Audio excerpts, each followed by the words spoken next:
gaano ba kayo ka-excited for this, sabi niyo pinakabagong season ng The Clash dahil sa mga bagong mga twist, ganyan? Yes. Ako super duper excited ako.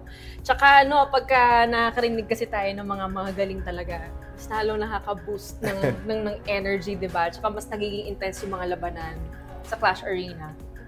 Ako talaga every year excited. Tsaka parang every season, every year, parang laging iba na naman yung Clash Arena, iba lagi yung stage. So ngayon, for sure, makikita nila, pinaghandaan na naman namin yung Clash Arena. Iba na naman yung feel.